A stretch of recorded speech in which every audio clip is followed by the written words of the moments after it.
Olá, seja bem-vindo a mais um Farol Global.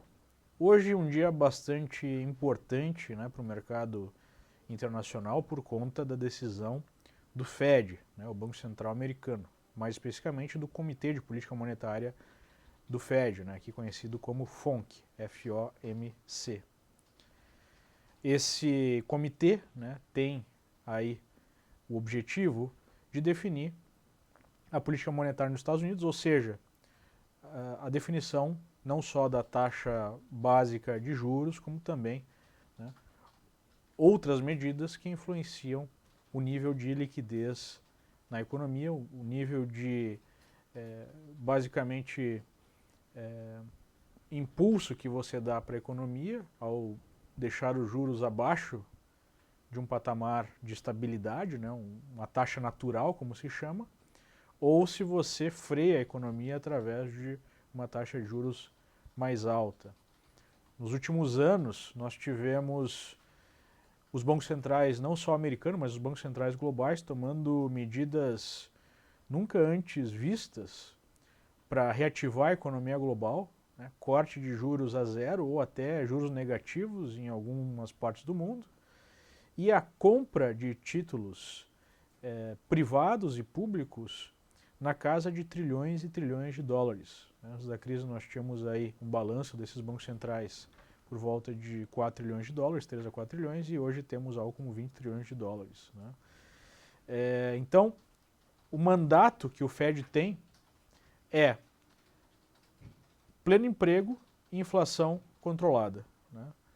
E basicamente esses dois objetivos foram alcançados aqui nos Estados Unidos. Nós temos o emprego na faixa e o desemprego na faixa de 3,8% ao ano. Pela primeira vez em muito tempo, há mais vagas abertas do que pessoas buscando emprego. E nós temos uma inflação, apesar de em alta nos últimos meses, na faixa de 2%, um pouco acima de 2% ao ano agora. Então, a partir desse ponto, o mercado se pergunta qual vai ser a postura do Fed. Ainda há um balanço gigantesco, para o Fed se desfazer, mas aos poucos já há aí uma diminuição desse balanço. E a grande pergunta é o ritmo que o Fed vai imprimir de alta nessa taxa de juros com a recuperação econômica em curso e com a economia até dando sinais de superaquecimento. O Fed não usou esses termos de superaquecimento, disse que na verdade a economia está saudável nessa última apresentação. O Jerome Powell, o novo head aí do Fed, apresentou uma visão positiva em relação à economia, mas há aí uma expectativa em relação ao aumento da taxa de juros que, como o mercado já esperava, tivemos a sinalização de 4 aumentos em 2018 e não apenas 3 aumentos. Então esse cenário de economia americana aquecida, alta na taxa de juros, apesar de ainda ser muito pequena se nós compararmos o comportamento histórico dos juros, a gente está falando de juros entre 1,75% e 2% ao ano. Nós tivemos no passado isso como piso e não como uma máxima, e o mercado já vem, o Fed já vem levantando os juros há vários meses, há vários anos até, e chegamos agora a 1,75%, 2%. Então ainda são juros relativamente baixos na história, mas muito altos se comparar com o 0% de vários meses atrás. Qual é que é o segredo aí e qual é que é a dificuldade do Fed? Se esse ritmo for muito acelerado, nós podemos ter uma recessão até mais pesada, porque nós partimos de uma economia bastante fragilizada no passado, e ainda no mundo a economia é bastante fragilizada, nos Estados Unidos está mais forte. Se ele não é agressivo o suficiente, nós podemos ter um surto inflacionário que vai requerer um remédio mais amargo, ou seja, mais à frente uma alta de juros mais acelerada. Então é uma função muito difícil, é uma tarefa muito difícil aí do Fed. Mas por enquanto ainda há sinais que nós estamos no que os economistas chamam de Goldilocks economy, ou seja, uma certa situação especial, onde não temos muita inflação, temos crescimento e temos juros relativamente baixos. O fato é que na história, sempre que nós tivemos o desemprego caindo a níveis parecidos com os atuais e uma alta de juros, né, continuada, e o mercado produziu aí um ciclo de expansão longo, nós já estamos aí há praticamente 9 anos em expansão, em algum momento nós devemos ter, né, historicamente, alguma recessão. E uma parte do mercado já adianta esse movimento, fazendo o quê? Diminuindo o ritmo de alta das ações e já punindo países que estão fragilizados. Um desses países é o Brasil. Então nós temos aí essa situação de economia global ainda em expansão, especialmente a economia americana, mas já preocupação em relação à próxima recessão e alguns players já vão queimando a largada, vamos colocar assim, e já fazendo ajustes nas suas carteiras por conta dessa situação.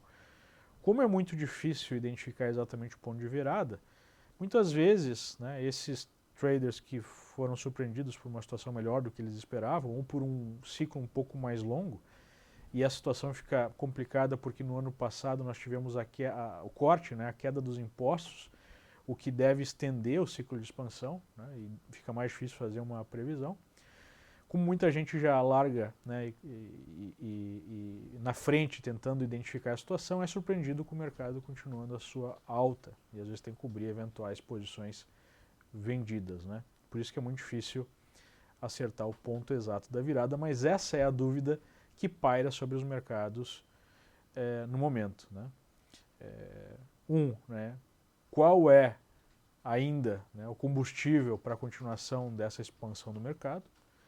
Se essa expansão vai criar uma inflação muito maior ou não, e como é que o Fed deve reagir a toda essa situação. Porque um choque de juros levaria imediatamente a algum tipo de recessão e a uma queda fortíssima no mercado de ações, né? Então, para ter uma ideia de como o Fed vê isso, há o que os economistas, aqui os analistas chamam de DOTs. O que são os DOTs? Os DOTs nada mais são do que pontos aqui que envolvem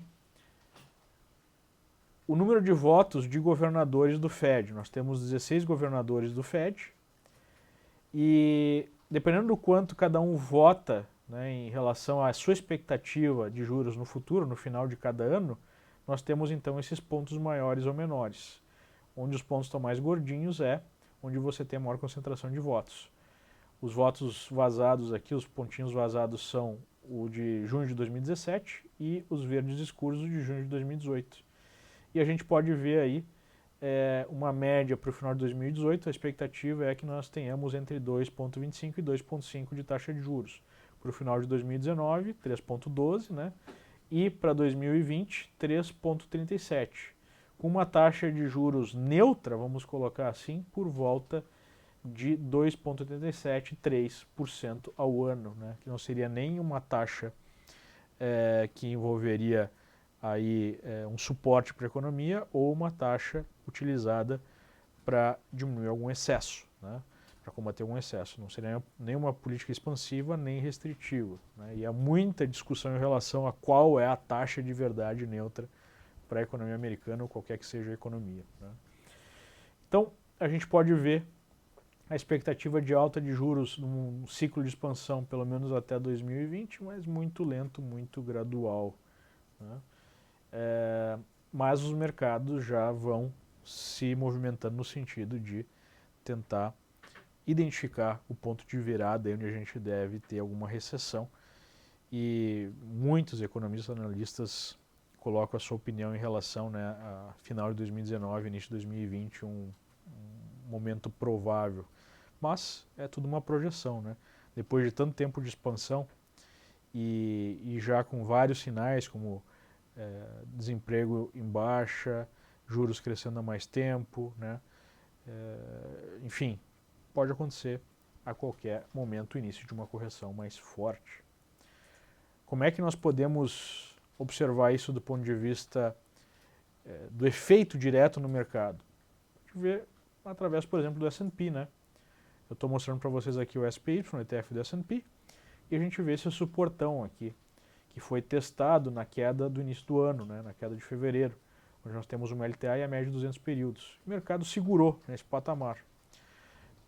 Essas estruturas, a LTA e a média de 200 períodos sendo perdidas em algum momento, seria um sinal de reversão de mercado e de proximidade maior de uma recessão na economia real, né? Por enquanto, o mercado volta a se aproximar dos seus topos históricos, apesar que de leve, com menos velocidade do que nós tivemos no ano passado, né, quando foi um ano de forte alta. Né? Então, basicamente, é isso que nós temos que entender em relação ao Fed. O tom ainda é um tom otimista, não há um tom de aperto monetário mais agressivo, só a consolidação, né, de que nós devemos ter 4 aumentos em 2018 e não 3, como se acreditava anteriormente. E se acreditava por uma margem muito pequena, né, entre os 15 governadores lá que votam, mais o chairman, né, o Powell, só por um voto havia a indicação, pelo menos na última reunião, de 3 altas e não 4. Então era por pequena margem também a expectativa de 3 altas. No final das contas, há muito de jogo de percepção. E o Fed, ele é muito esperto, muito, né, tem muita experiência nisso em, digamos assim, manipular de uma certa forma a visão do mercado para que o mercado acabe acolhendo a sua tese, né? Muito de política monetária tem a ver com o sentimento do mercado e com a mensagem que é passada. Porque vamos parar para pensar, mesmo com toda essa alta, os juros ainda são muito baixos, né? E mesmo se nós olharmos no mercado futuro de juros, o mercado não está acreditando nesse juro de equilíbrio por volta de 3,2%. Nós temos os treasuries de 10 anos com juros abaixo de 3%, e mesmo os juros mais longos, aí, não muito acima de 3%. Então isso demonstra que a curva de juros está ficando mais flat, o que é um outro sinal de que estamos próximos, né, ou caminhando por uma recessão em algum momento em breve no futuro, mais próximos do final do processo de expansão do que do início do processo de expansão, pelo menos isso a gente pode dizer com certa segurança. Né? Então, nós temos que entender todas essas forças que estão trabalhando no mercado para compreender como é que os preços devem se movimentar. Né? Novamente, se nós olharmos treasuries mais longos, representados, por exemplo, por um ETF tipo TLT, a gente vai ver uma variação levemente negativa, ou praticamente no 0 a 0 hoje, e nas taxas dos treasuries de 10 anos, nós temos aí 2,98%, um pouco abaixo de 3%. Né? Então o mercado ainda não está 100% comprado nessa ideia de expansão mais forte da economia, criando inflação. Né? Não podemos esquecer que temos aí a curva demográfica que dificulta a expectativa de forte crescimento econômico, nós temos o aumento da eficiência, né? Empresas como a Amazon e outras gerando um aumento violentíssimo de produtividade, de custo marginal zero de produção adicional. Então tudo isso gera pressões deflacionárias, né? A tecnologia gera pressões deflacionárias muito intensas. Então ainda não se sabe exatamente qual vai ser o efeito de tudo isso, mas o mercado tem uma percepção de crescimento econômico mais limitado e de inflação mais limitada para os próximos anos do que o próprio Fed. Né?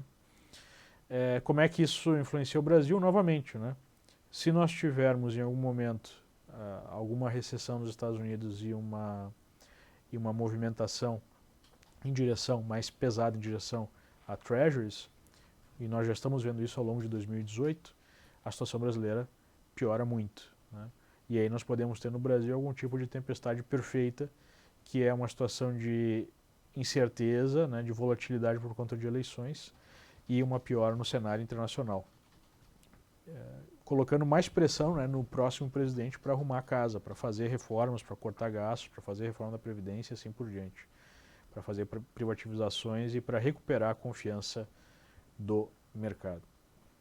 Basicamente é isso que nós precisamos para não correr um seríssimo risco de estar numa situação muito negativa, muito fragilizada numa próxima recessão global, né? Falando em Brasil, EWZ, depois de fazer um repique, não consegue descolar muito desse patamar atual dos 33,80, né, ETF de Brasil. Ainda mantém um suporte em 31 que, se perdido, abre espaço para quedas mais intensas, né? Mas, por enquanto, respeitou a resistência do gap aberto em 34,70. O dólar chega a fazer mais um candle de indefinição, depois de uma correção forte, dando uma tendência de alta mais longa, né? Produzindo aí um terceiro sinal de indefinição nesse patamar aí por volta de 3,70. Okay? No mercado de emergentes, a gente tem a manutenção de alguma pressão vendedora dentro de uma congestão, também com suportão em 45 e 12, que seria perdido, que poderia, né, ser perdido, confirmando aí uma situação mais negativa, mas por enquanto respeita esse suporte. Okay? Bom, basicamente é isso. Hoje o foco foi essa avaliação de Fed. Amanhã nós teremos o Banco Central Europeu, né, dando a sua visão sobre a economia europeia. Mário Draghi, a expectativa é que ele deixe mais claro quando o Banco Central Europeu acabará com a recompra de títulos, né? Houve uma sinalização que seria a partir de setembro, mas não teve nada mais oficial, né?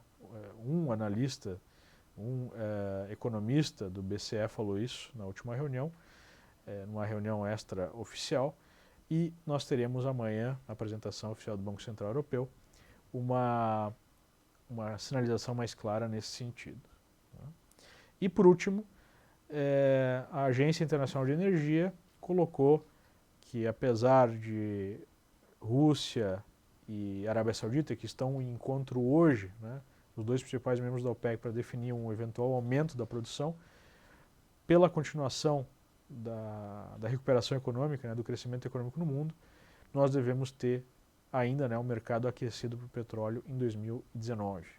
Então, mesmo com esse aumento de produção sugerido, ainda não temos o resultado exato da reunião, não há expectativa de mudança muito radical nos preços de petróleo no curtíssimo prazo. Depende muito de como estará a economia em 2019, mas a Agência Internacional de Energia já coloca, né, que não há uma folga muito grande que pressionaria os preços para baixo nesse momento.